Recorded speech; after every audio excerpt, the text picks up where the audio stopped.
Let's whip around all those games then quickly. Chelsea against Burnley, your boys, the leaders of the pack, Farah. Unbelievably, 10 games into the season, they're still yet to concede from open play. That's extraordinary. Yeah. I mean, I think the way that Tuchel set us up, I think, we're very hard to beat. And I think that gives you the foundations to go on and create chances, which I think Chelsea have done really well. And I see nothing past a Chelsea win against Burnley. I think Burnley will make it hard. I think physically they're a team that are going to make it hard. But I certainly think Chelsea, in terms of where they're at, in terms of levels, it's a Chelsea win. Yeah, you're giving away your predictions there. I am. Arsenal against Watford. Unbelievably, 100 games in charge this will be for Mikel Arteta at Arsenal. That time has flown by.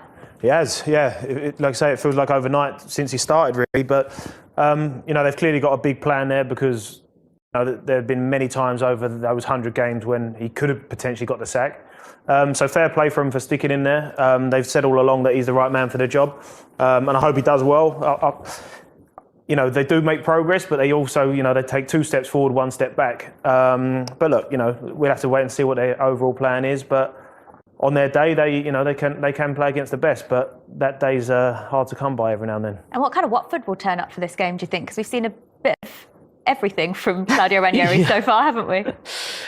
I don't really know, to be honest. I think if you look at the way that Arsenal are playing at the moment, Watford need to find some kind of organisation. I think that they're still quite reliant on, I suppose, certainly going forward, just the magic of individual players like Sarr. But yeah, I think they're in for it, especially the way that Arsenal have been playing and that kind of togetherness that Arteta finally seems to have been fostering. Yeah. Palace take on an informed Wolves. Wolves are absolutely flying at the moment, but Crystal Palace will take so much confidence from that win at Man City last week, won't they?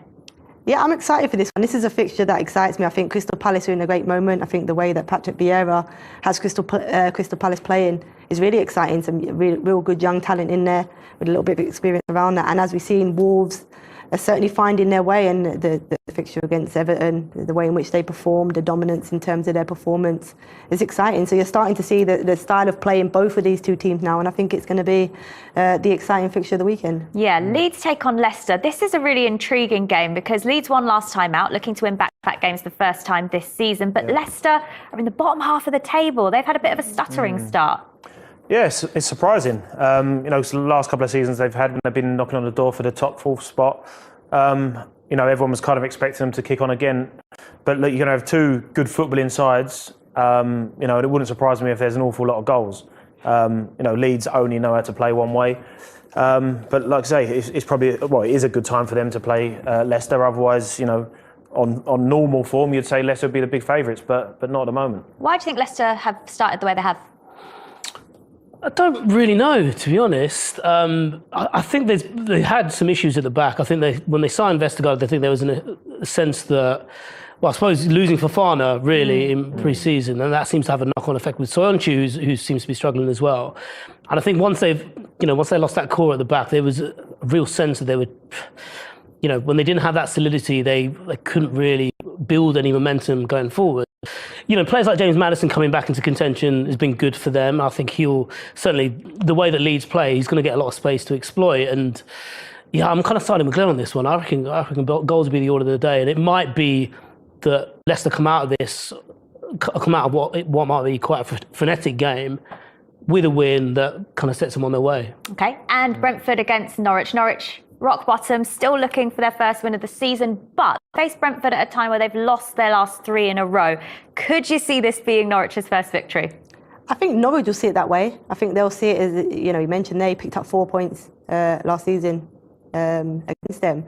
But Brentford have lost to big teams. They've lost to top teams in recent games.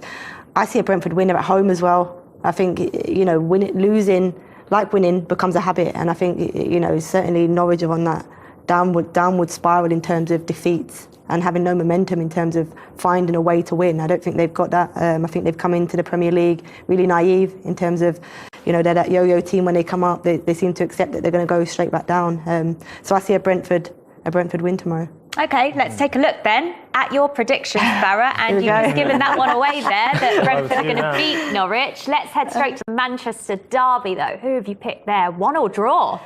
I've gone with a draw. I just think that surely after the Liverpool performance against Manchester United at Old Trafford, they can't come out with the same tactics. They'll be a bit more, tighter in there. And I think, I've gone with 1-1, a tight game. Vish, what do you think about that at Old Trafford? I've always liked Farah. I told you before we came on air. Yeah, just good egg. I think Manchester United would take that right now. I think in the way that they should approach that game, I think they should see that as a very positive result, yeah. And a 3-1 victory for Liverpool at the London Stadium, Farah.